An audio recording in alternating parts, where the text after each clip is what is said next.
Hoje estamos recebendo, né, Ramalho da Construção, Ramalho, presidente licenciado do Sindicato da Construção Civil de São Paulo, empresário aí nesse ramo da construção civil há muitos anos, paraibano, né?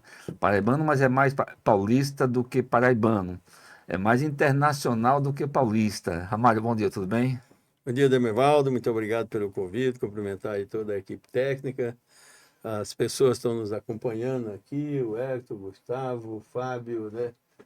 E dizer da alegria de estar aqui falando com você, um dos maiores comunicadores do Brasil, um baiano experiente, lá da terra do Rui Barbosa, né? Tá bom. Né? Diz que o baiano burro nasceu morto, segundo Luiz Gonzaga, né?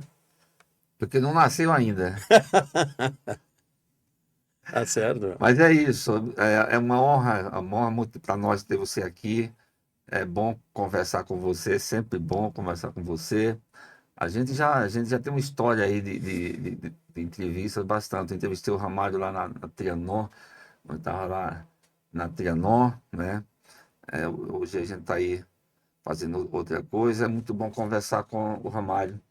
Ramalho, tem uma pauta aqui que a gente vai falar daqui a pouquinho, mas eu vou fugir um pouco dela para falar de um assunto meio polêmico, ou bastante polêmico até, que está na pauta do dia aí, você está vendo isso, todo mundo falar disso, porque a gente não vai falar também, que é a eleição longe daqui, mas perto daqui ao mesmo tempo, porque envolve muito aqui. Você vive hoje no mundo globalizado. A eleição na Venezuela, que eu não sei se houve eleição ali ou se não houve eleição. Tudo que acontece na Venezuela não dá para saber se é eleição, se é armação, o que que é. Ah, muitos acham que o Maduro não é ditador, mas eu acho que quem acha isso, não sei porque eu vejo ali uma ditadura há muito tempo, né?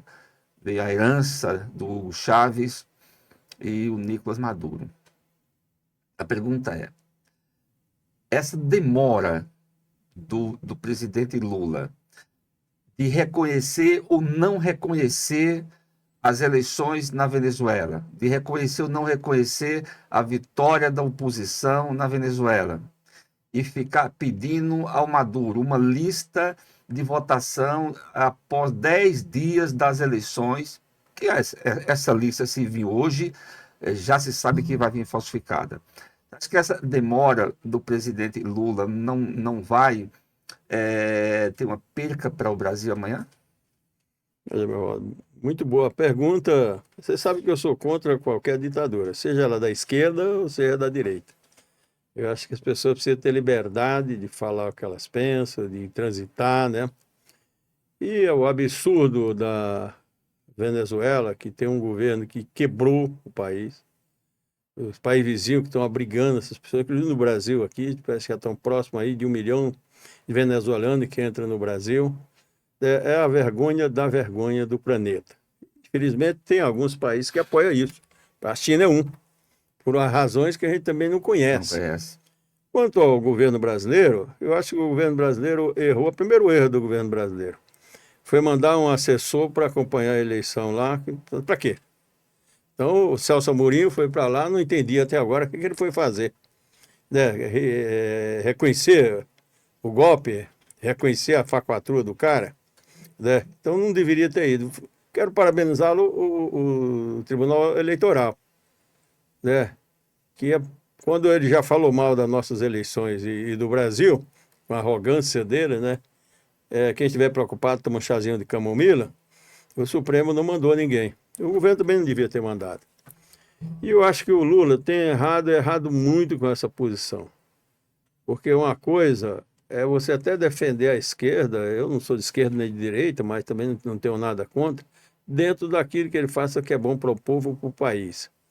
Agora, um indivíduo ditador, que já matou um monte de gente, já prendeu um monte de gente, já caçou um monte de pessoas para não concorrer, que ameaça toda hora, que realmente cooptou ali as Forças Armadas, a Justiça, ou seja, aquilo virou uma casa de ninguém, né?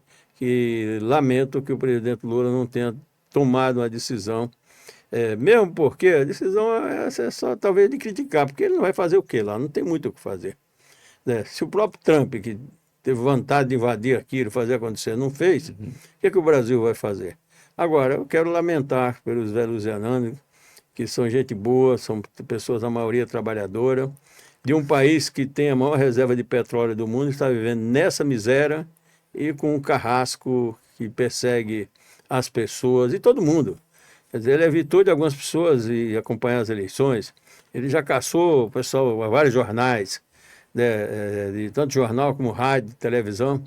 Então eu tenho nojo, da vontade de vomitar quando escuto falar no nome de Maduro. É porque tem uma contradição muito grande, e acho que as pessoas deveriam se preocupar quando se assume um cargo dessa importância, de presidente da República, ou de governador de um estado, ou de prefeito de um município, deveria se preocupar com o que você representa. Se representa uma população, se representa o estado, um estado, se representa um país.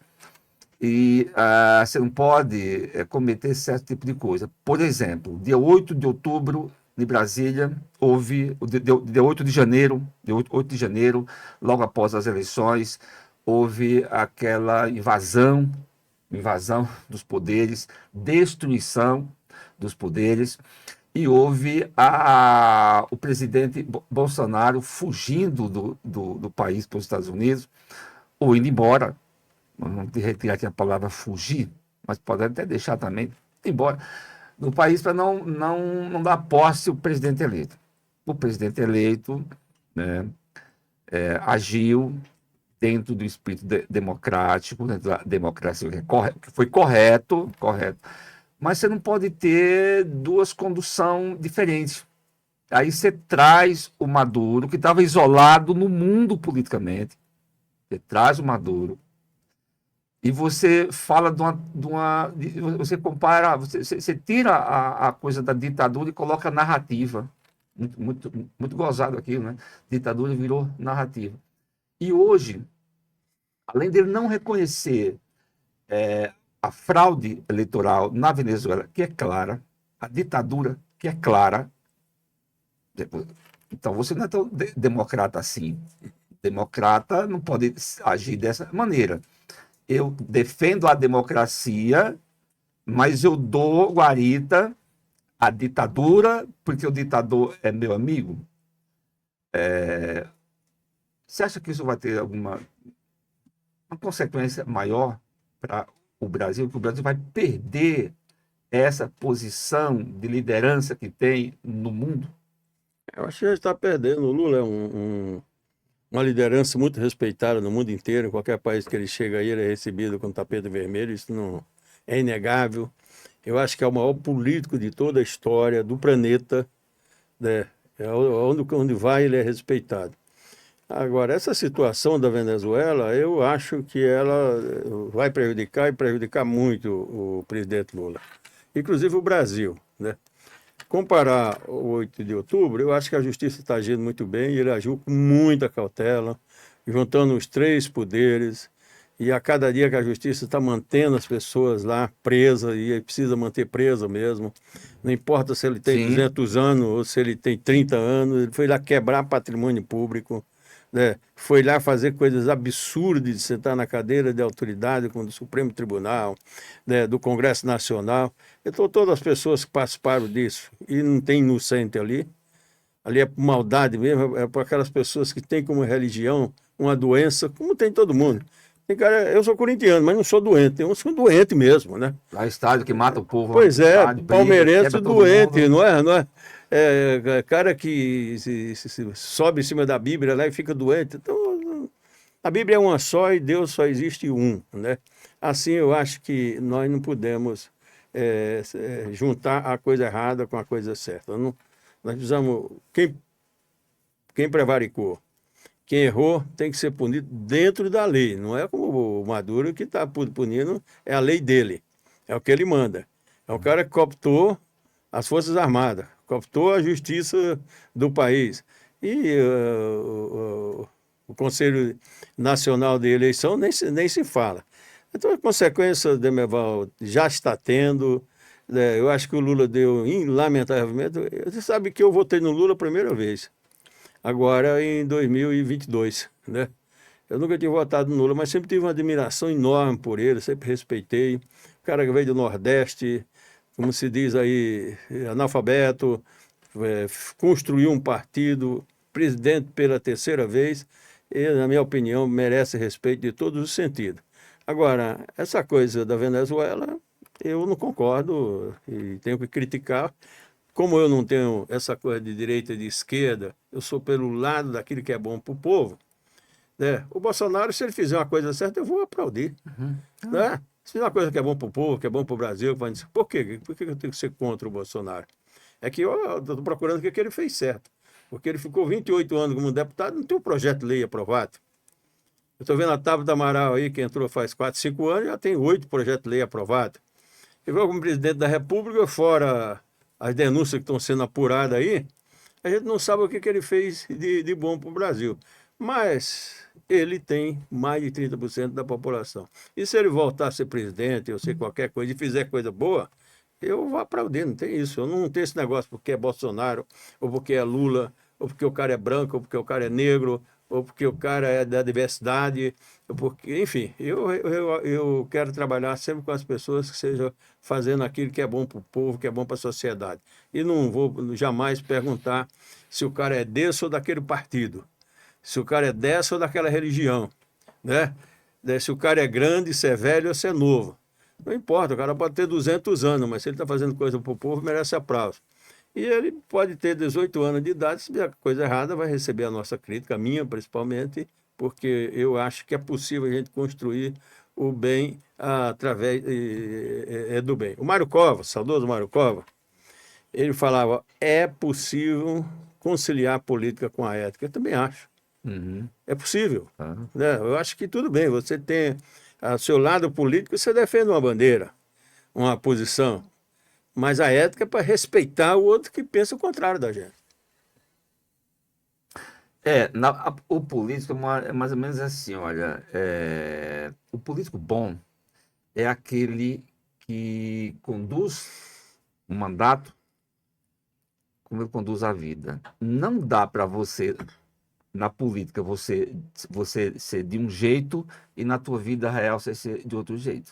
Não tem como. Não tem como.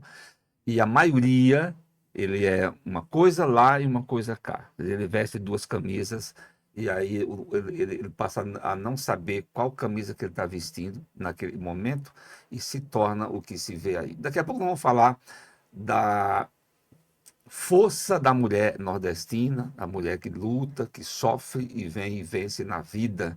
Mas antes de falar, Ramário, da força da mulher nordestina, e tem algumas aí que venceram muito, muito, muito, muito, que sofreram muito e venceu muito.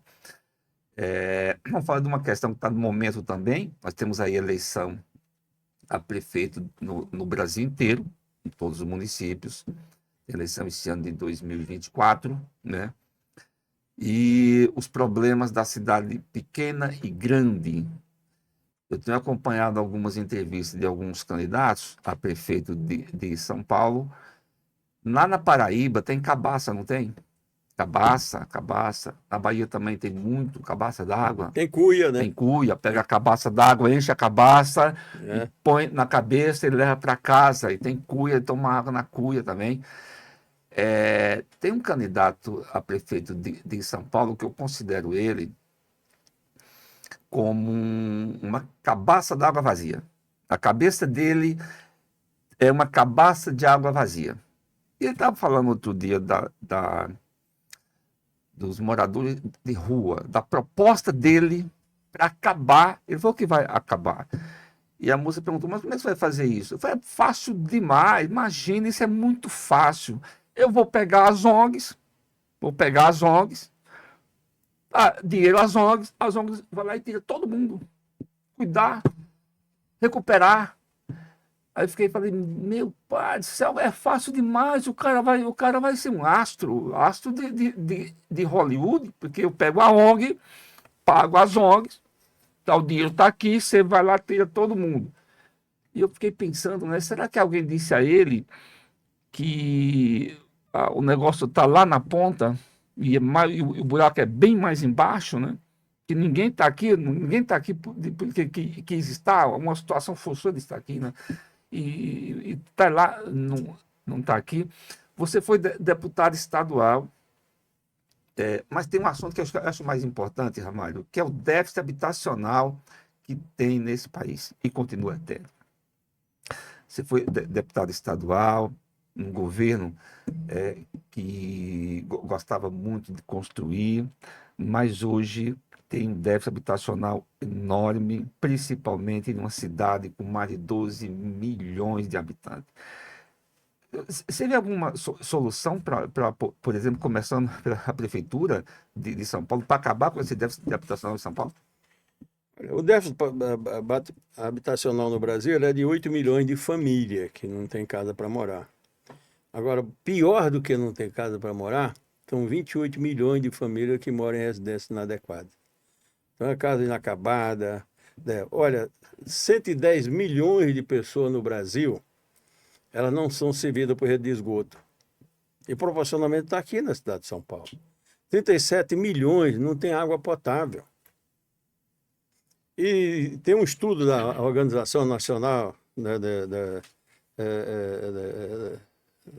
Mundial que diz que para cada R$ 1 investido em saneamento básico, você economiza R$ 4 na área da saúde, porque a maioria das contaminações é por falta de água encanada.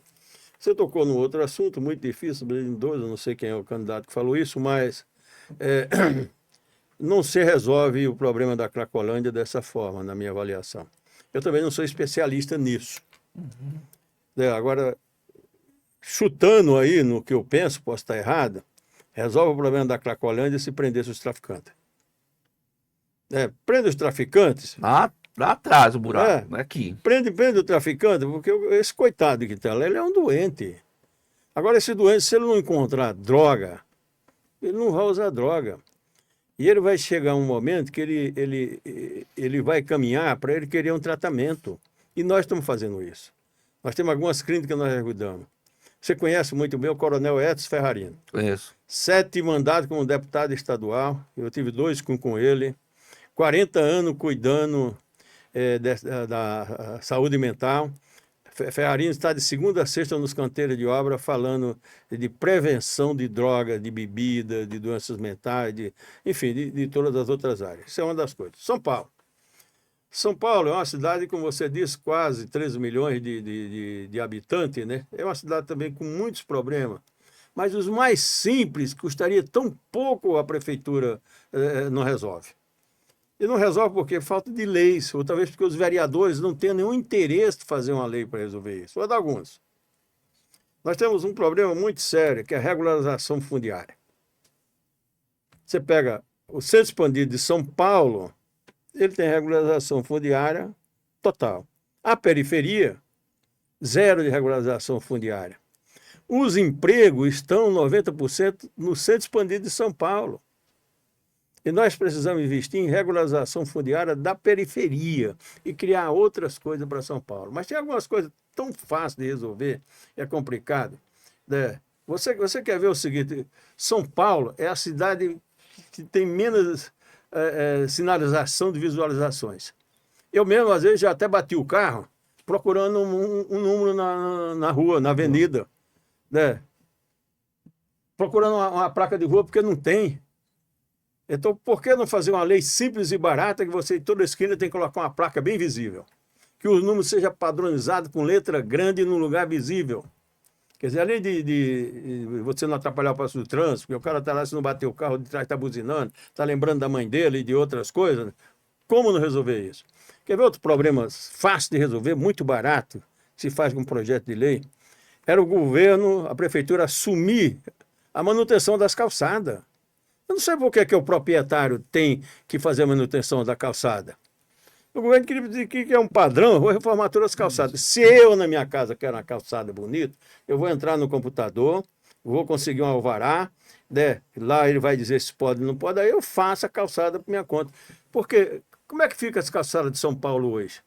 Quer dizer, o deficiente não anda na calçada daquela, o velhinho nem se fala, eles andam no meio da rua, correm risco de ser atropelado, de sofrer outros tipos de coisa, né? E outras coisas que eu acho que até ajudam na segurança, poda de árvores. Você precisa podar árvores, não só nas ruas, como nos parques. Você vai podar essas árvores, você cria uma iluminação maior e você vai evitar o assaltante, o cara que dá trombada nisso, daquilo, porque tudo isso facilita. E criar uma cidade inteligente que com câmeras, né, facial, pelo menos nos principais pontos, né? E totalmente comandada pela Guarda Civil e até pela Polícia Militar. Então, são coisas muito simples de resolver, mas aí os caras ficam gastando bilhões de dinheiro nas avenidas, que só passa carro de rico. Lá na periferia tá cheio de buraco, né? Coitado do cara tem um carro velho lá, tá quebrando tudo. Aí o cara vem fazer, asfaltar aqui as principais avenidas, onde só passa alguém que tem grana, né? E esquece desse pessoal lá da periferia. O próprio Jardins aqui, eles têm muita carência aí de uma administração de prefeitura, exatamente cuidar das árvores para não cair em cima de alguém, podar aquilo para facilitar as pessoas andando lá, e também nas calçadas. Não é um problema de calçada ruim só lá na periferia, não. Ou lá na rua do Sindicato da Construção Civil na Baixada. Você vai aqui no Jardim, tem umas calçadas que faz vergonha. E isso tudo eu acho que podia se resolver com leis simples, né, aprovado pela Câmara de Vereadores, sancionado pelo prefeito, para melhorar a vida do cidadão. Você tocou num assunto que eu considero, eu tenho dito isso já há alguns anos atrás, eu não sei por que que a prefeitura não assume as calçadas. Por quê? Se você for chegar, for aqui no Capão Redondo, no Valo Velho, região do Campo Limpo, ou qualquer região de São Paulo no fundão ali, calçada não existe, porque o cara faz uma aqui, um pedaço, outro faz outro pedaço com um elevado desse tamanho e vai indo. Não é só o cadeirante Passa lá. não passa lá, esquece, passa na rua mesmo, né? O idoso já tem dificuldade, grande dificuldade, mas a criança também, mas quem não é também, porque parece um morro, vão subindo assim as calçadas, né? Mas tem um problema que ali quer ver, na Avenida Elismás. Elismás. Eu fiquei pensando outro dia, falei, gente, isso aqui é uma construção do metrô. Do governo. A construção ali do metrô, tem o estacionamento ali na Elismás, né?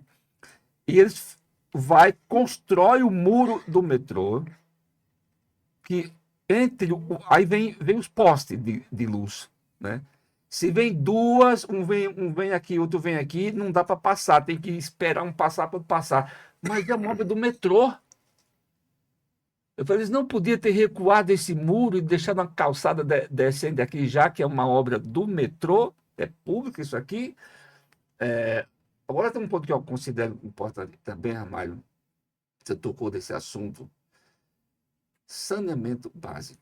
Eu li uma matéria hoje de manhã, estava vindo para cá, eu falei, vou tocar nesse assunto. E na gestão Ricardo Nunes, o gasto com asfalto em São Paulo aumentou 608%. Não foi 68%, foi 608%. Se é mentira, não, porque quem escreveu a matéria lá, né? Quem publicou aquilo, não é minha, não. Tem alguma obra houve nesses 4 anos alguma obra de asfaltamento para gastar tanto? Você viu isso na cidade? Olha, eu não tenho esses dados, na realidade, Eu vi a matéria hoje de manhã, quando eu vim pra a cá. gente vê que eles têm asfaltado muitas coisas por aí, né? Se isso é uma coisa que está dentro da lei ou está superfaturado, eu não quero me envolver com isso, né? Porque isso cabe aqui ao Ministério Público, né? E os vereadores de São Paulo fiscalizar. Se os vereadores estão sendo conviventes com isso ou não, é uma outra coisa, mas é responsabilidade da Câmara Municipal. Os vereadores deveriam fiscalizar. E fiscalizar, inclusive, quando acontece uma denúncia desse sentido, que eu acho que não só o Ministério Público, como a Câmara de Vereadores, tinha, inclusive, que criar uma CPI para investigar tudo isso. Mas são tantas coisas que acontecem erradas em São Paulo. Vou dar um exemplo, nós estávamos falando assim do centro expandido, onde 80%, 90% dos empregos são aqui no centro expandido. Mas aí o nosso operário, o nosso companheiro, pessoa sempre vai passar no médico, fazer um exame. Então ele sai lá da cidade de Tiradentes, gasta 3 horas para chegar no trabalho ou chegar lá na clínica médica onde ele foi. Quando nós deveríamos estar fazendo a regularização fundiária lá da cidade de Tiradentes e levar o emprego lá para a Para cidade de lá. Tiradentes. A regularização fundiária, eu posso colocar minha fábrica lá. Eu vou reduzir o trânsito, porque vai diminuir esse fluxo de pessoas. Vai ficar mais barato para a minha empresa, porque quando eu coloco isso lá perto do cara, ele vai até de bicicleta ou às vezes até de pé, porque está Uhum. próximo da casa dele, né? E ele vai ter mais tempo para ficar com a família ou até estudar. Hoje, com a evolução das novas tecnologias, todos nós precisamos a cada dia estar se atualizando. Você como jornalista, o advogado, isso nem se fala, muda de lei todo dia. O médico nem se fala, porque a cada dia avança isso mais. Assim, todos nós temos todo o dever de estar cada dia se qualificando. Para isso precisa ter tempo, né? Agora, imagino, sai um velhinho lá, sei lá, da minha idade, que eu estou com 75 anos, da cidade de Tiradentes, com essa dificuldade toda, para ir lá para o Socorro, em Santo Amaro, para passar numa clínica. Por que a clínica não está perto da casa dele? Por que o ambulatório não foi próximo da casa dele? Está mais barato para todo mundo. Então, tem coisas que a gente não entende, mas precisa debater com a sociedade, porque o povo sabe o que precisa fazer. E sabe muito mais que eu. Então, o importante é que a gente possa ouvir o povo e ver o que é melhor para você. Dar ideia, mas nós não somos donos da verdade. Mas quando você coloca uma ideia, você coloca para o debate. Pode ser que eu esteja totalmente errado no que eu penso, mas se eu ouvir as pessoas, diz que a voz do povo é a voz de Deus. Então eu vou acertar bem mais. Também acho que o povo deveria ser ouvido em qualquer circunstância de exercício de poder, só que, infelizmente, o povo é ouvido apenas na época da eleição, vota e pronto, e depois ninguém ouve mais ninguém para absolutamente nada, porque o cara acha que ele sabe de tudo, então ele foi eleito, o povo delegou o poder para ele, o povo delegou o mandato para ele, mas ele deveria fazer outra leitura. O povo não delegou a decisão do que fazer por ele. Ele deveria fazer audiência pública em tudo que ele vai fazer, para ver se alguém lá do fundão tem alguma proposta melhor do que o que passa na cabeça dele, ou melhor do que o que passa na cabeça do técnico que está ali vindo da USP, de outras coisas, mas nunca sofreu o derramamento de suor, o derramamento de sangue do pobre trabalhador. Falando em derramamento de suor, você é da Paraíba, paraibano, né, como muitos nordestinos veio para São Paulo, uns veio buscar a sobrevivência, outros veio buscar ampliar aquilo que ele já tinha, né? É, eu vim de uma cidade fantástica, privilegiada, Califórnia brasileira, a minha Ibititá, no sertão baiano. Mas, Ramalho, o cara sai do Nordeste e vem para o sul do país, ou Sudeste, que seja, já é uma luta, porque ele sai de uma realidade que ele vivia para uma outra realidade 100% diferente. O cara sai de uma cidade com 10 mil habitantes, onde vivia da agricultura, e ele chega aqui em São Paulo, nessa cidade gigante, né? Para o homem isso pode ser difícil, né? Para a mulher também. Mas a mulher brasileira e a mulher nordestina, em particular a nordestina, porque ela vive essa vida, ela vive essa realidade e ela chega com filhos, ela chega com marido e ela chega em cidades como São Paulo e nós tivemos algumas lá que não veio para cá, mas foram extremamente importantes pelo que fizeram lá, outras que veio ocupou espaço aqui. Entre essas guerreiras, tivemos inclusive uma que governou essa cidade, a prefeita Luísa Erundina, que saiu lá também da sua Paraíba e veio para cá, e aqui foi a prefeita de São Paulo. Nesta época, hoje acho que existe mais muito menor ainda, mas nessa época o povo falava que havia muito preconceito do paulista com o nordestino. lá em 88 se falava isso, que ela tinha muito preconceito, mas mesmo assim, com preconceito e tudo, São Paulo foi governado por uma paraibana. Como é que você vê essa luta da mulher nordestina nessas cidades? Olha, Demival, eu tenho o maior respeito do mundo pelo Luiz Arundina. Ele acha que, se não me engano, da cidade de Cabaceira, na Paraíba, né? E ela veio para aqui, se formou assistente social, teve uma luta imensa aí em prol das pessoas mais pobres, se elegeu prefeita, praticamente asfaltou parte da favela de São Paulo, levou luz em parte da favela de São Paulo. Então, como trabalho social, eu acho que foi uma grande prefeita. São Paulo é o sonho de todos nós nordestinos, né? Mas como disse Luiz Gonzaga, né? Se aqui tem muito dinheiro, eu não pude pegar não, né? E aí a gente fica com saudade da terra, né? Outros vêm e dão sorte, como eu. Eu tenho São Paulo com um coração de mãe. Quer dizer, eu saí lá da Paraíba, da roça, nunca tinha visto uma cidade. Falei Conceição do Piancó, eu não sou de Conceição. Eu pertenço ao município de Conceição, eu sou de um sítio chamado Paixão. E eu saí de lá em 1968, portanto já faz 55 anos, né? E vim para essa cidade grande, uma selva de pedra, que eu não conhecia nada, nunca tinha ouvido falar. E eu só entendia de roça. Uhum. E na época, a rodoviária era ali na Baixada do Glicério, perto do sindicato.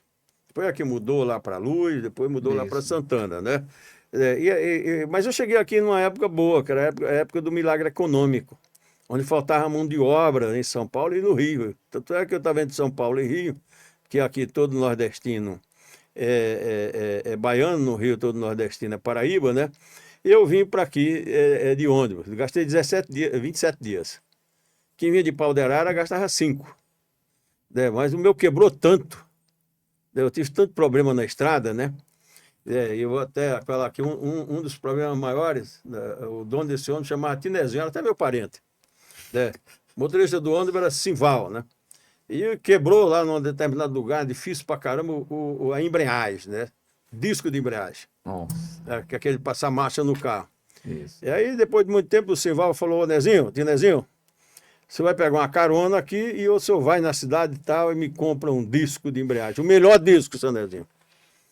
E aí ele falou, tá bom, pegou a carona, o cara foi lá, desceu, e falou assim, o senhor vai ali é o centro da cidade, deve ter disco lá, né? E ele chegou e perguntou para alguém, onde é que tem uma casa que vende disco aqui, né? E o vizinho falou, lá é onde tem os melhores discos. Ele chegou lá, falou, meu amigo, eu quero comprar disco, o melhor que você tem aí. Ele falou, Asa Branca com Luiz Gonzaga. Aí, aí ele compra logo uns 20, né? Quando chega lá no ônibus, aí, ó, né, Esse é o melhor. Simval quebrou tudo aquilo. Aqui é disco de embreagem, né? Não é disco de música, né? Quer dizer, você gasta mais tempo para chegar aqui. Mas ali, quer dizer, na época tinha os agenciadores com as Kombi, selecionando pessoas para trabalhar. Quem tinha de moral, tinha dinheiro ou tinha parente, ia mais para a área metalúrgica, para a área de restaurantes, essas coisas todas. Quem não tinha, que foi o meu caso, eu fui para a construção civil. Fui ser servente de obra numa empresa, numa obra chamada Severo Vilar, lá na Avenida São João. E o cara disse, aqui vai ser bom, porque você arruma um lugarzinho, mora na obra mesmo, fica por aí, né? Eu fui lá falar na época com um mestre de obra chamado Seu Vicente, um espanhol, né? E aí ele fazia aquela primeira triagem, depois mandava para o apontador, né? O apontador na época era um sujeito que roubava as horas do operário, fazia tudo, porque não tinha lei, aqui era um fim do mundo, né? E ele falou assim, o que você sabe fazer? Eu falei, não, eu sei plantar milho, né? Na roça, coisa assim, catar algodão, né?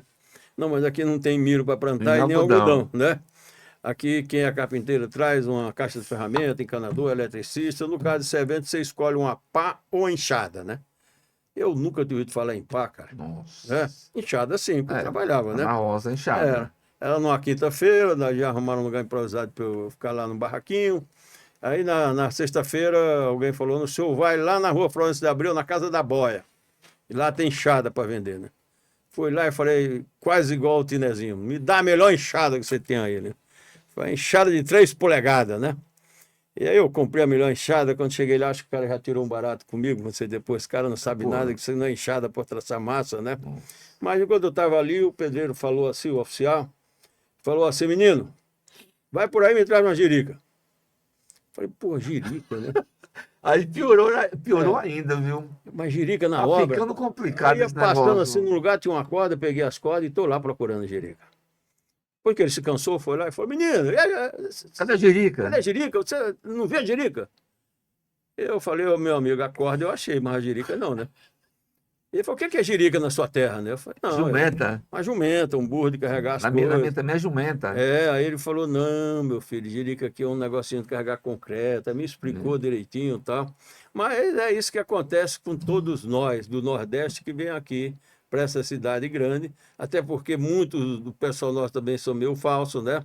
O cara vem aqui, fica 3 meses aqui, aí vai, volta para lá, já funteado, muda o sotaque, daqui a Tudo pouco até querendo rico, falar tudo inglês, rico. rico pra caramba, né? E aí quem tá lá fala assim, vou para São Paulo. Cidade, né, que corre prata pelo chão, né? E chega aqui, você, como se diz, se ferra todo Se ferra porque você todo. não tem condições. Eu fui um cara que tive muita sorte, por isso eu adoro São Paulo, né? Aqui eu construí uma família, aqui eu construí uma carreira, aqui eu pude mudar muitas coisas no setor da construção civil, né? Eu posso dizer que eu viajo aí fora, faço parte de um grupo chamado de CM, Internacional da Construção e da Madeira, nós estamos em 132 países. Então, às vezes eu viajo pela ICM, mas quando eu passo mais de uma semana, eu fico inquieto para voltar e para São Paulo, né? Muito embora a gente sabe que é uma cidade violenta, que acontece toda hora assalto, quem tem dinheiro anda com carro blindado, quem não tem é assaltado toda hora, é perseguido toda hora, quando não é assassinado.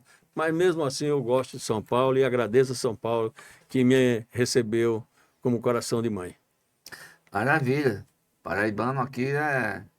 Tem aqui o Ramalho, no Taboão da Serra teve o doutor Evilásio Farias, a Evilásio é lá de Cabaceiras, a Eudina é de É. Souza, a Eudina é de Souza, e o Evilásio é de Cabaceiras. Doutor Uhum, Evilásio que não está mais aqui nesse plano, uhum. já passou aí já fez a sua tarefa já, foi prefeito de Taboão da Serra, deputado federal, secretário aqui do município de São Paulo no governo da Marta Suplicy. Aham. Então, a Paraíba tem É. dominado aqui a São Paulo. Mas a Mari foi um cara que começou em obra lá embaixo, fazendo massa. Que dia que deu um estalo e disse, vou ser empresário? Não, eu a vida inteira, eu sou empregado de uma empresa, né? Mas eu nunca fiquei só naquela mesma coisa, senão você morre de fome. Então Sempre buscou outras eu alternativas. sempre busquei outras alternativas. Então a vida inteira eu tive imobiliário, tive administração de condomínio, né, eu construí, continuo construindo, né? Eu estou perto de construir aí 900 prédios na cidade de São Paulo, eu trabalhar. Quer dizer, até onde nós somamos é 857, mas eu estou entregando mais uns 4 por esses dias, daqui a pouco já muda o número, né? É a vida. Eu nunca também coloquei os ovos numa cesta só. Eu sempre trabalhei com uma coisa, porque quando um negócio não dá certo, você vai buscar outra coisa para dar certo. E como você falou aqui no começo, eu fui até parlamentar por 2 mandatos. Quer dizer, sem dinheiro, né, e sem muita visibilidade. Ser deputado por 2 mandatos, eu tenho que agradecer a Deus e os amigos que abraçaram a nossa luta e me fizeram deputado. Mas o que eu agradeço mesmo é pela família que eu construí e os amigos que eu construí nessa cidade maravilhosa. Ramalho da Construção, conhecido como Ramalho da Construção, também é pai da ex-vereadora Adriana Ramalho, foi vereadora dessa cidade aí. E ser vereador de São Paulo não é fácil, porque São Paulo é um estado dentro de outro estado, né? Então, o município de São Paulo é maior aí, se não me engano, é maior do que o Ceará, é maior do que Pernambuco, né? Está ali encostado na Bahia. A Bahia deve ter entre 16 a 15, 16 milhões de habitantes. Então, o município de São Paulo é quase o tamanho do meu estado inteiro, que é a Bahia, que é o quarto maior estado da federação. Então, São Paulo, o município de São Paulo é um estado dentro de outro estado. Ser vereador aqui não é para qualquer um, não. Tem que ter muito trabalho, tem que ter muita dedicação, senão não chega. E a Adriana Ramalho foi vereadora de São Paulo. É, tem duas nordestinas, queria que você faça um pouco delas, qual a importância que elas tiveram no contexto da sociedade nesse país. Irmã Dulce. E a outra que eu nem sabia que era nordestina, A gente conhece, hoje a gente conhece principalmente os caras meio valente, conhece a Lei Maria da Penha. Lei Maria da Penha. Todo mundo conhece. Se você chegar lá para o fundão, aqui para o centro também, como diz o outro, se você chegar na elite ou fora da elite, conhece a Lei Maria da Penha. Aí falou Lei Maria da Penha, o cara fala assim, vou preso. É um negócio complicado. Mas eu não sabia que isso veio de uma nordestina, veio? Não sei eu não estou lembrado quem é que fez ali. Eu só queria corrigir aqui a cidade que era onde ele nasceu, é Iraúna, na Paraíba. Iraúna. Mas deve ser na região de Souza. Ali. Deve ser por ali, né? Eu acho que E está aí, na hora Maurício? eu acho que tá na hora da gente criar a Lei Mário da Penha, né? Pra quê? Quando você apanhar da mulher, onde é que você vai? Na Maria da Penha. Tem que ser Mário da Penha, brincadeira. Eu Não, acho que tem que foi. criar uma lei que dá uma lei É, de proteção aos machos. né? Aos machos. É. Os machos estão sofrendo. Você sabe, Daniel, eu sou um homem mandado pelas mulheres. Até porque eu tenho 9 mulheres. Esposa só uma, né? Mas eu Não se pergunto, mas assusta, não. mulher não É. vai pro cara só. Tenho 4 filhos, você citou uma daí, a Adriana, foi uma ótima vereadora, é melhor que eu 1 milhão de vezes. Você tem oito filhos. Eu tenho 4 filhas mulheres, 4 netas. A minha mulher, em casa até a cachorra é fêmea, a Lolita. Meu pai. Né? É Então, mulher demais, não? então eu sou um cara mandado pelas mulheres. Eu Aí, tenho um amigo que me ensinou uma coisa fácil para a gente viver sempre bem com as mulheres. É usar 4 letrinhas do alfabeto. Alguém pensa que é A, M ou R, não pensa? pensa. Hã? Ele disse que não. Ele disse que as 4 letrinhas é O, B, D, C. Obedeceu, concordou, é maravilha. Tudo que a mulher quer, não é? É que você obedeça, né? É o que eu faço, né? O Hector, quando foi trabalhar comigo, né? Ele chegou lá, ele não sabia que quem mandava lá onde eu trabalho é mulheres, né? Logo 2, né? Aí ele disse que foi lá sentar com a Sueli um dia, né? E aí ele perguntou, rapaz, me diz uma coisa, eu tô casado ou solteiro, né? E aí ele falou, não, Sueli, eu sou casado. Ah, ótimo, então eu tô acostumado a ser mandado com mulher, vai dar certinho comigo, né? Ramalho, nós temos falando de mulher. Não, mas você falar da irmã, Irmã Dulce. Irmã Dulce, não podia deixar de falar da Irmã Irmã Dulce, Dulce. né? Eu acho que assim como Chico Xavier, como Divaldo Franco, são religiosos que deixaram um legado para ser seguido. São grandes exemplos, né? Que a gente sabe que essas mulheres enfrentaram, como enfrentou Joana de Ângeles, né? A última encarnação de Joana de Ângeles foi em Salvador, na Bahia, Isso. quando a gente já estava naquelas guerras ali, que mesmo com Dom Pedro dando o grito da independência, os portugueses, né, invadiam os conventos para estuprar as freiras, aquela coisa toda. E Joana de Ângeles foi lá, enfrentou, preferiu ser morta do que deixar eles estuprar as irmãs. Irmã Dulce se dedicou toda a sua vida ao serviço de filantropia, de ajudar pessoas. Por certo, é um dos espíritos evoluídos que deve estar lá com Jesus, eu não tenho dúvida disso. Mas nós temos tantos outros por aí que seguem passo a passo os ensinamentos do Mestre Jesus. Mas a gente não pode esquecer nunca de dar destaque, em especial às mulheres que se destacaram, seja na área social, na área política, né, como comandante de avião, como comandante de uma empresa. Aqui tem uma empresa do amigo nosso, não vou fazer propaganda da empresa, mas a empresa dele só tem de homem ele. Tudo mulher. Escritório são 89 mulheres. E aí eu falei assim, porra, Antônio, só você. Como eu sou um, também não mando nada, né? Só sou o dono, né? Nunca vai ter assédio. Não, Nunca vai ter não vai assédio. ter, só ele, né? Nunca vai ter assédio. Mas as mulheres têm hoje muita. Na a questão empresarial, acho que até maior um pouco do que na política, porque a política a gente vê uma timidez muito grande. Mas nós temos eleição em São Paulo. Eu queria que você falasse um pouco como é que você está vendo essa questão eleitoral em São Paulo. Nós temos aí o candidato, a Tabata Amaral, que tem a Lúcia França como vice, que é a esposa do ex-governador Márcio França. Temos o José Luiz da Atena, que tem como vice o Zé Aníbal, ex-senador Zé Aníbal. O Ricardo Nunes, o prefeito atual, que tem aí nem o nome eu sei, mas eu sei que é um comandante da rota. Rota, quando fala rota, Deus meu, já dá arrepio no fio de cabelo já. Que é Coronel o Melo. vice-prefeito. Temos aí o Marina Helena, que tem o Priel, que é um coronel também, candidato a vice-prefeito. Parece que o pessoal gostou de levar os militares para a vice-prefeitura.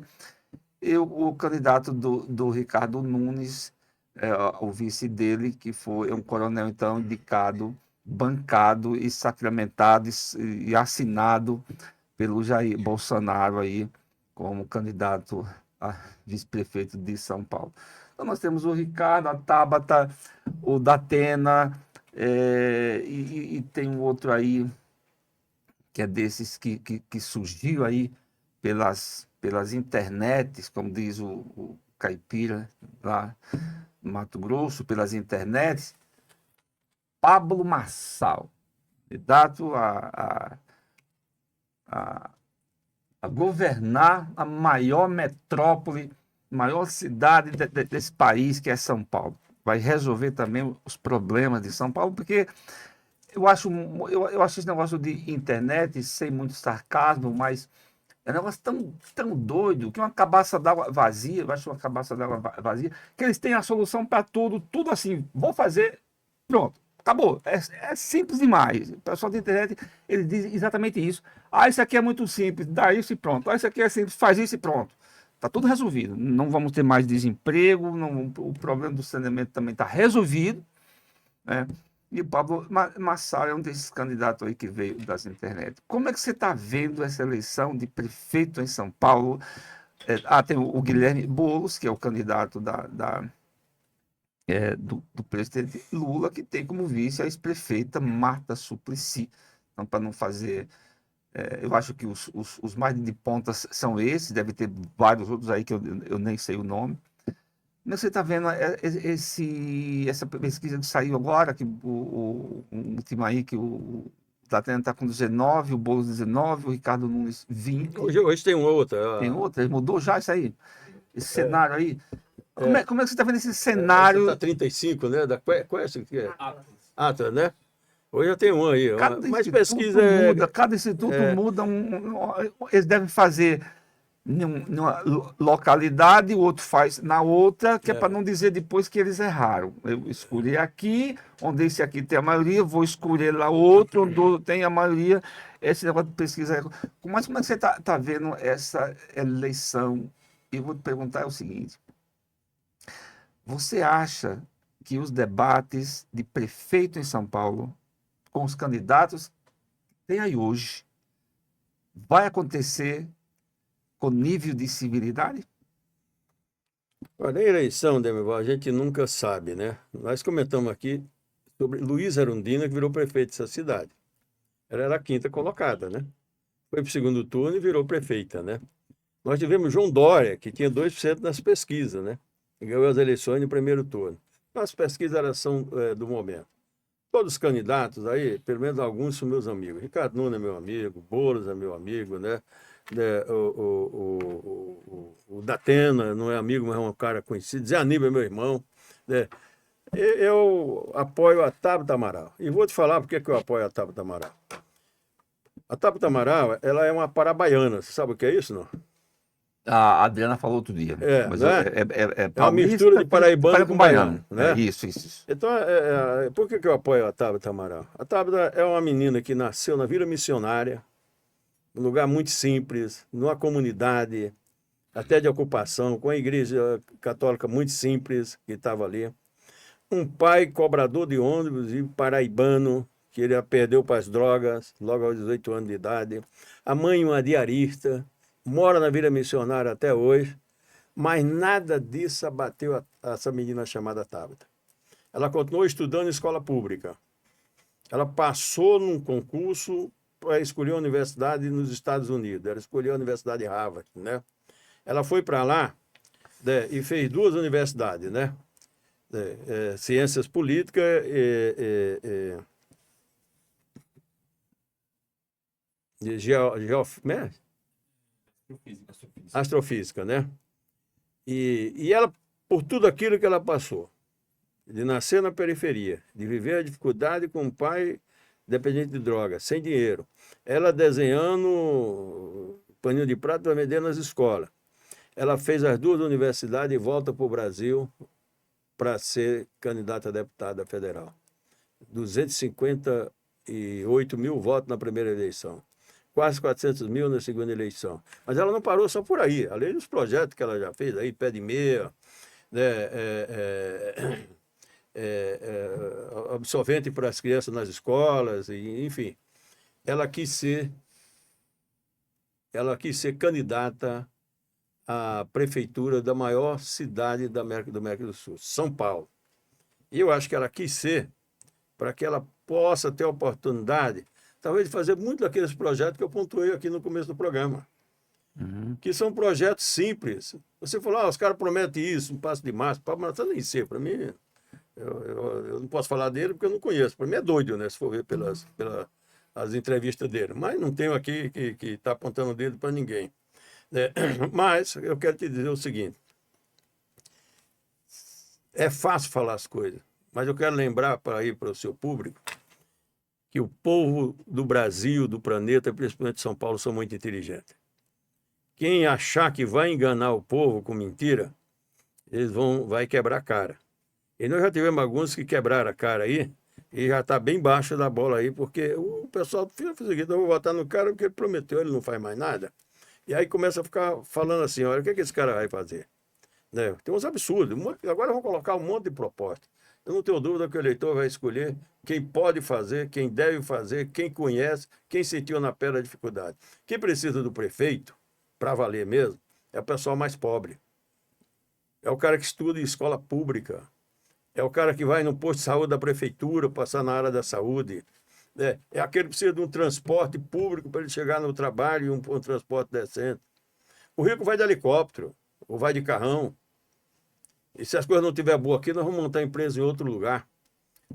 Então, eu acho que tudo isso que você comentou desses candidatos todos, no momento, não dá ainda para a gente avaliar. Nós nem começamos, a campanha começa dia 16. Né? Então, eu acredito que nós só vamos ter mais ou menos imaginação de quem poderá ir para o segundo turno e ganhar as eleições depois do dia 20 de setembro. Antes, nós estaríamos sonhando. Posso dizer o seguinte, todos os candidatos que você falou, um com 35, ou com 20, né? Ou com 19, ou você olhar com o que é, aí você olha a rejeição dos caras. Né? A maioria deles, 70% de rejeição. Né? Então, quando a gente for medir essa coisa toda, então é muito cedo para a gente falar assim, olha, o candidato é esse ou aquele. Tomara que seja Tabata, que é a minha candidata, né? Mas a gente sabe que ainda é cedo até para isso, né? E política é assim mesmo, nós estamos acostumados com isso, né? A gente sabe que é assim que funciona. Então seria inocência minha ou de qualquer um acreditar, porque o cara hoje tem 35%, 20%, 19% ou 2%, ele pode ser o prefeito de São Paulo. Né? Tem outra coisa por encerrar. O Ricardo tem muita grana, a gente sabe. Ele não, a prefeitura. É um puta cara, gosto dele pra caramba. Acho ele um puta ser humano, gosto dele um puta cara. Agora, esse negócio de ter muito dinheiro e um monte de partido, nós tivemos um exemplo do Rodrigo Garcia como governador. Dos 35 partidos, ele tinha 18. Mandou rio de dinheiro para toda a cidade. Na época, eu fui candidato andando pelo interior de São Paulo, ninguém só falava em Rodrigo Garcia. E veio o Tarcísio de frente, passou em cima de todo mundo e virou governador. Então não é porque o cara tem dinheiro, ou porque é isso, ou porque é aquilo, que ele vai ganhar as eleições. Ganha as eleições quem tem proposta. Ganha as eleições quem passar mais seriedade no que fala e não mentir. Porque o povo percebe quem está mentindo.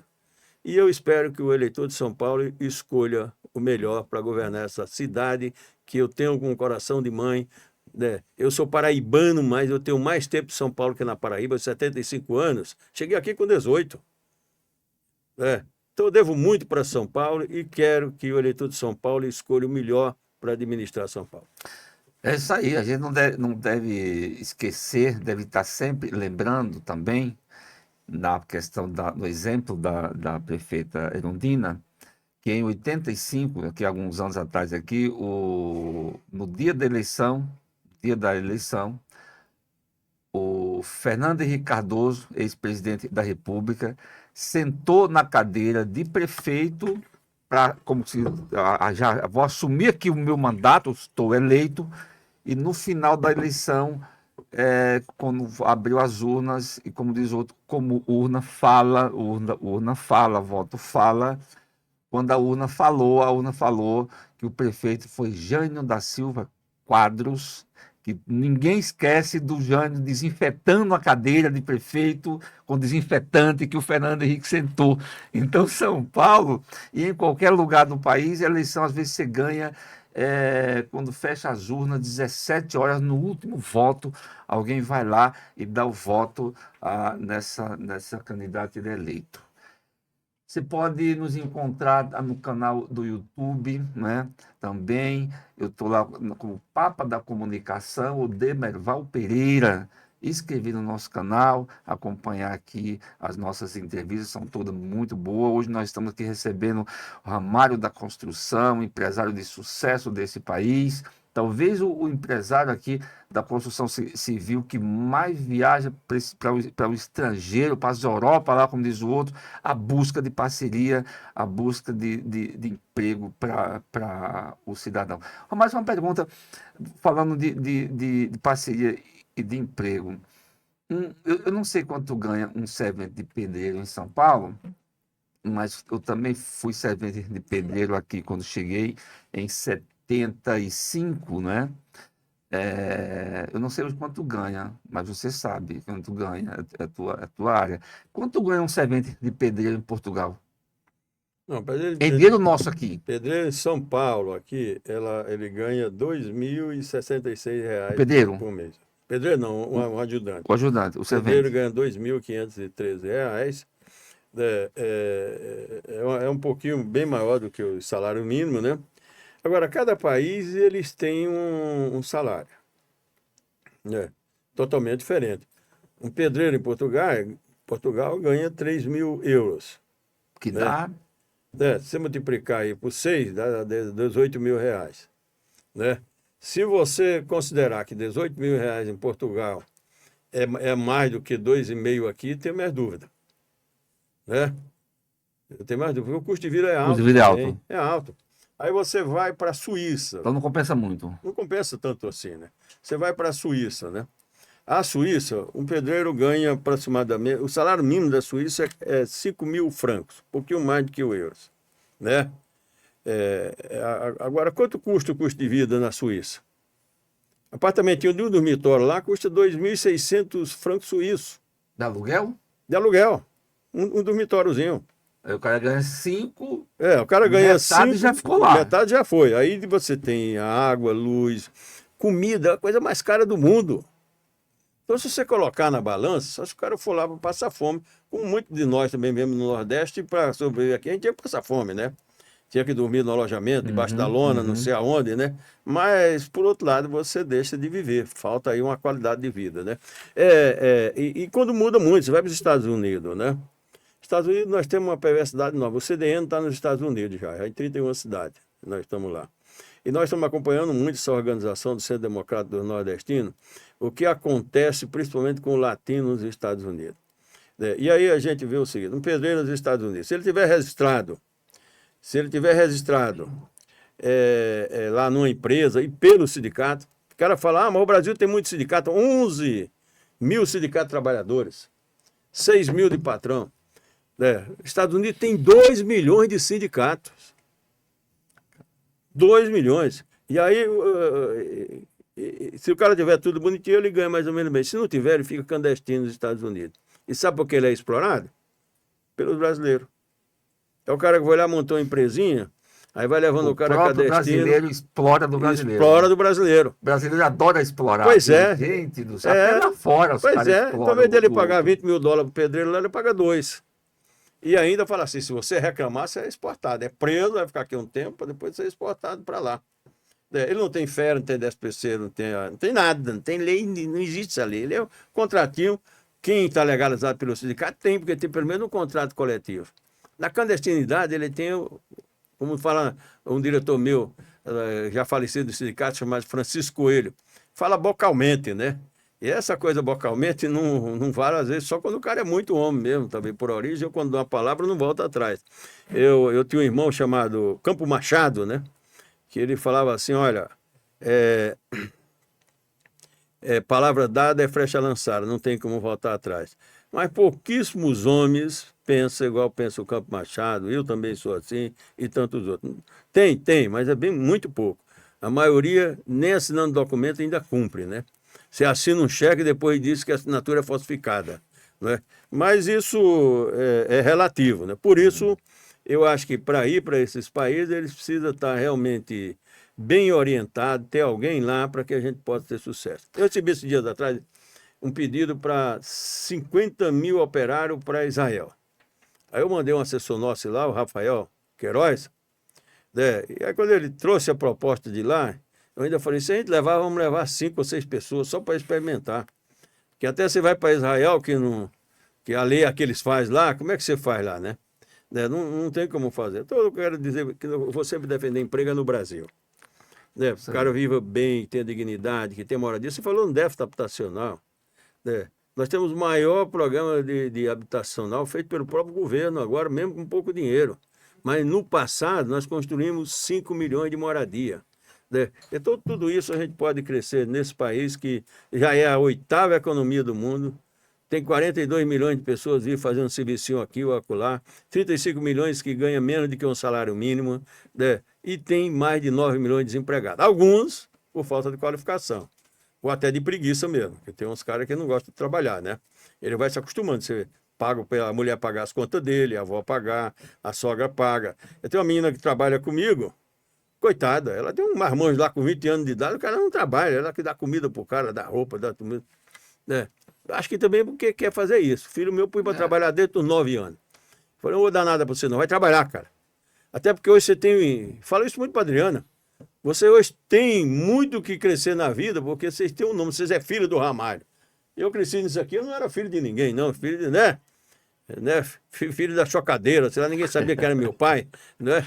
Então todo mundo, e por ser filho do Ramalho, tem mais facilidade de crescer na vida, pela experiência. Agora eu não dou nada, não gosto de dar nada de graça, viu, Adivado? Para ninguém.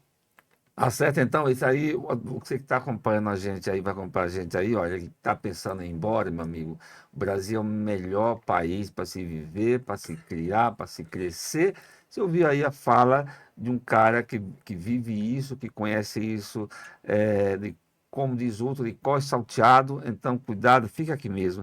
Nosso tempo estourou faz tempo já, a conversa está tão boa que eu nem vi que o tempo tinha estourado, essa 1 hora aí passa rapidinho, né? Mas nosso amigo ali já falou, já estourou uma meia hora já, viu? Hã? Então já passou de 1 hora já. Então,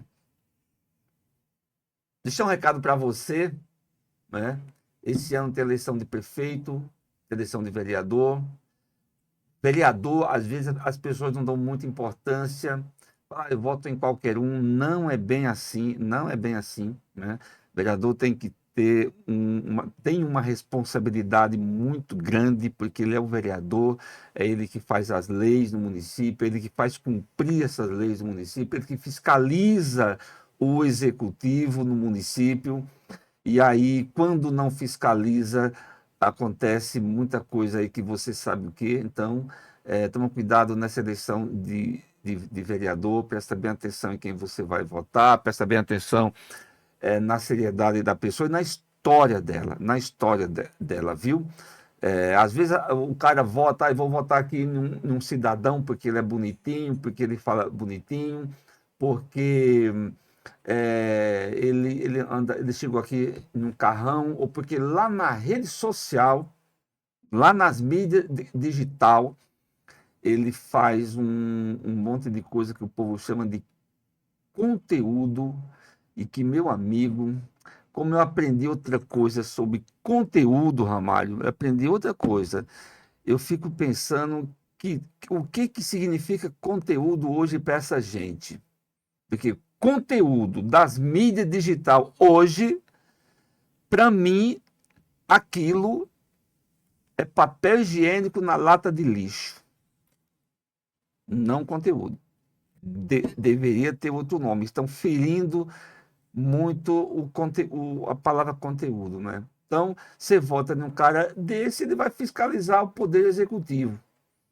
Só que ele não sabe sequer o que significa fiscalizar o poder executivo. Então, dá muito cuidado. Ver muita história da pessoa, de onde que ela veio, de onde que ela não veio, o que ela construiu na carreira dela, né?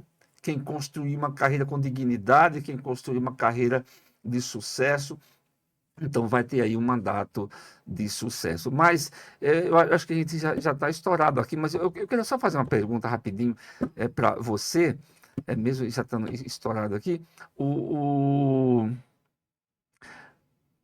Os vereadores de São Paulo têm a prática de São Paulo é os vereadores indicar os subprefeitos. Essa é a prática. O vereador indica, todo mundo sabe disso. O vereador indica o subprefeito. Ramalho, quando o vereador indica o subprefeito, ele tem poder para fiscalizar o prefeito ou ele abriu mão desse poder? Isso é um pouco também relativo, né?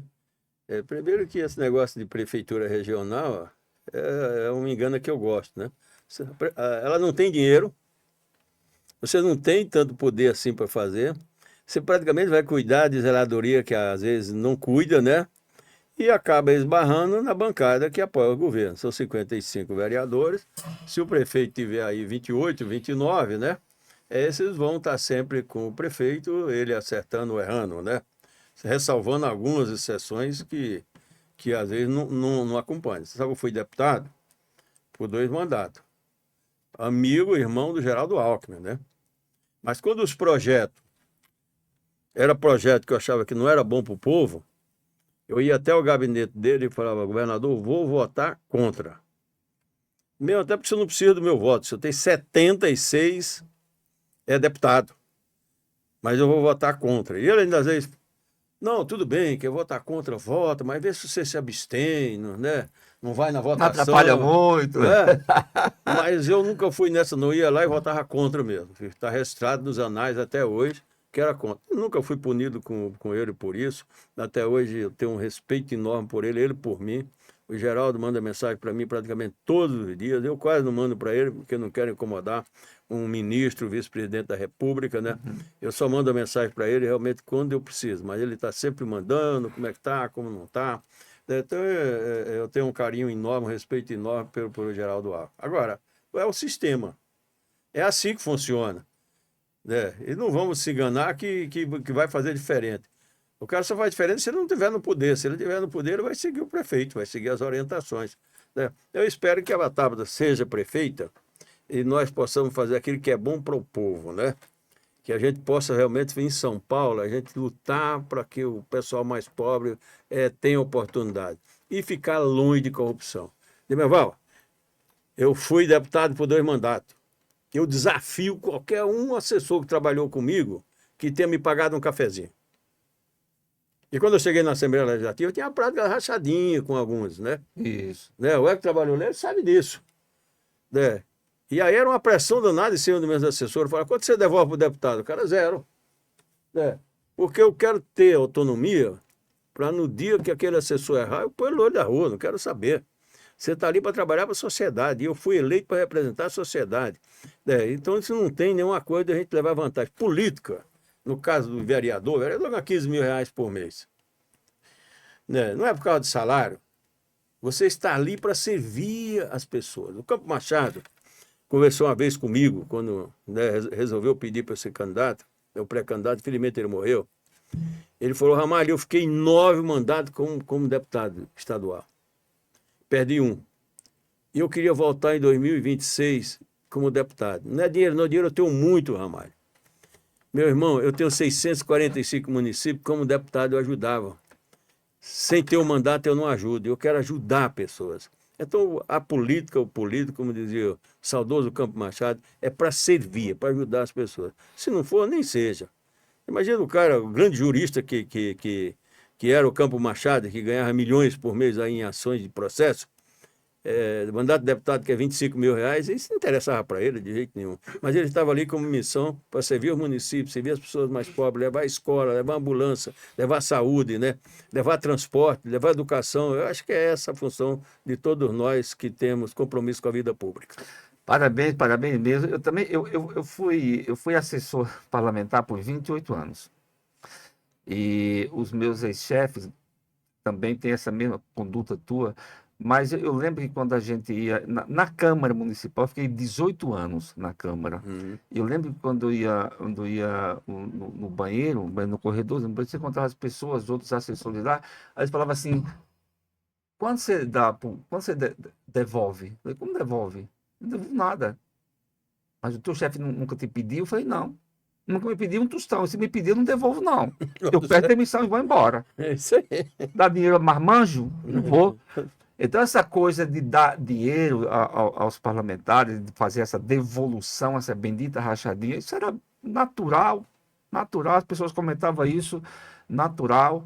Eu sempre falei isso, nunca me pediram, graças a Deus, todos os meus ex-chefes nunca me pediram um tostão, R$ 1.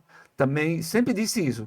Se me pedisse, eu não ia dar, porque assim, me dá minha conta, eu estou indo embora, vou fazer outra coisa, vou trabalhar na construção civil, mas não vou dar o meu salário para ninguém, porque meu ganhei, combinado, não é caro. Então você está de parabéns pela tua condução, conheço há muito tempo, sei que você realmente é um cara muito sério, muito competente naquilo que você faz, tomara que continue assim, mas que continua no poder. Só para me encerrar aqui minha parte também, deixar uma sugestão para Tabata Amaral, né, para ela essa sugestão, para ela apresentar lá no projeto dela, que se for eleita Plano de governo, né? a prefeita de São Paulo,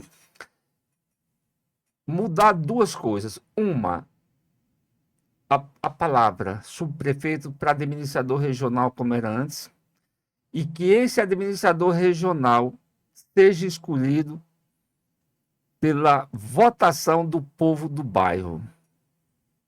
Que o povo do bairro, que mora no bairro, escolha esse administrador regional. Porque ele é administrador do bairro.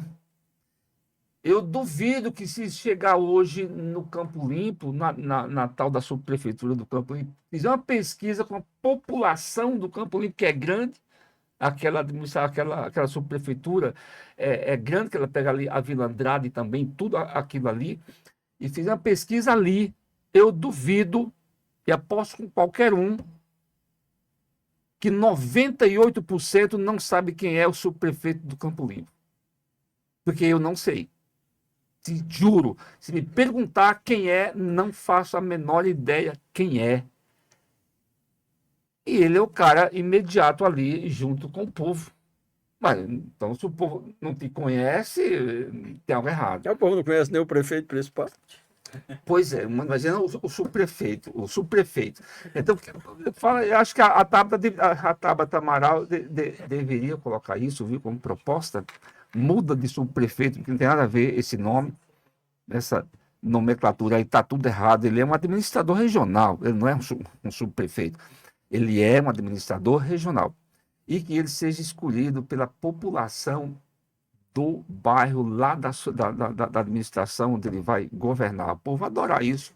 E talvez ela tenha muita simpatia e muda o voto de muita gente.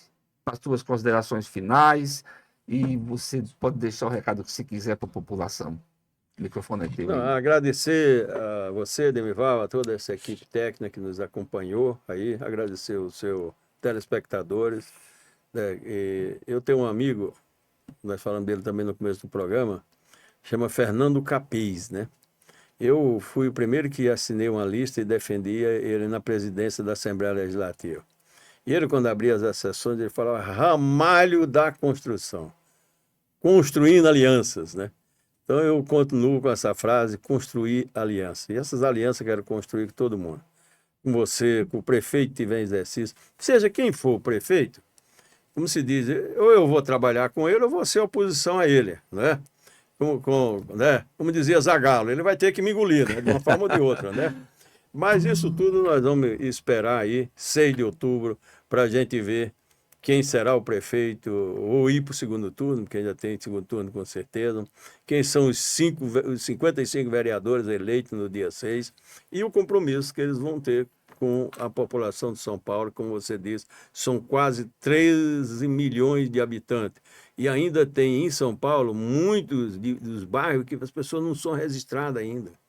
Eles nasceram lá e não conseguiram registrar. Absurdo que no Brasil tenha isso, mas tem aqui. Eu fui recentemente com o Hector, outros pessoal aí, num lugar chamado lá perto de Engenheiro Maxilar. Rapaz, que coisa esquisita aquilo, né? As pessoas ali, eu acho que era quase como... É pior do que viver lá na Paraíba onde eu nasci, né? É uma situação muito difícil, ali não vai ninguém. Né? Nem polícia vai lá. Por acaso, num lugar muito longe lá, nós encontramos um postinho policial, né? Eu ainda conversei com ele assim, falei, ó, tudo bem, tudo. E aqui tem muita coisa. Não, não, às vezes briga de família e tal, mas eles disfarçou ali, porque quem manda ali, ou em qualquer outro lugar, você sabe, é um poder paralelo. E o poder paralelo está mandando tudo quanto é lado, no transporte, vai ter influência nessas eleições, que chama o PCC. Né? Isso é natural. E isso nós vamos ter que conviver por muito tempo, até quem sabe um dia a gente possa combater o crime organizado, os absurdos disso aí, senão nós vamos sempre ouvir. Olha, o fulano, o Bolsonaro rouba, vende joia, eu também posso roubar. Por quê? Né? Então nós não podemos roubar nada, nós temos que fazer o que é certo, não importa se o Bolsonaro vendeu ou não vendeu joia, se ele tinha pastores lá para negociar outras coisas também com o juiz, não interessa, nós precisamos fazer a nossa parte e deixar que a justiça Faça dela. Faça dela, cumpra a parte dela. Muito obrigado. Hein? Eu agradeço. Falamos aqui hoje com o Ramalho da Construção. Ramalho, no início, foi deputado estadual aqui do estado de São Paulo por 2 mandatos. Né? Tem uma história política muito grande, uma história empresarial muito grande, uma história de vida muito grande e sempre pautado aí na ética, sempre pautado aí no zelo pelo cidadão, no zelo pelo mais necessitado do nosso país. Ramalho não é uma liderança municipal, Ramalho é uma liderança nacional, para não dizer Ramalho é uma liderança mundial, né? E vai, com certeza, aí onde tiver, no cargo que estiver, vai desempenhar um papel com competência, com dignidade. Para mim é sempre uma honra ter você com a gente aqui, sempre uma honra mesmo, fico muito feliz. A gente até esquece da hora, ultrapassa a hora aí, mas foi muito bom.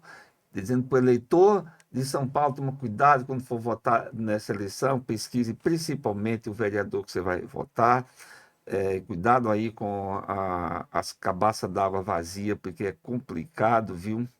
É complicado você votar nas cabaças d'água vazia, você vai ter aí uma seca de 4 anos e um sofrimento de 4 anos. Lembrando, só para concluir, São Paulo tem essa população, mas São Paulo chega aí a cerca de 20 milhões de habitantes, porque você tem Guarulhos, Osasco, Taboão, Itapecerica, São Caetano, Santo André, Diadema, que usa o transporte em São Paulo, usa as vias públicas em São Paulo, porque há muita gente de lá, tem emprego em São Paulo, tem negócio em São Paulo, tem médico em São Paulo. Então, São Paulo acaba tendo aí aproximadamente 20 milhões de pessoas que passam aqui nessa cidade, e aí a responsabilidade do governante é muito maior. Muito obrigado, Ramalho, e boa sorte aqui nesse 2024, sucesso absoluto.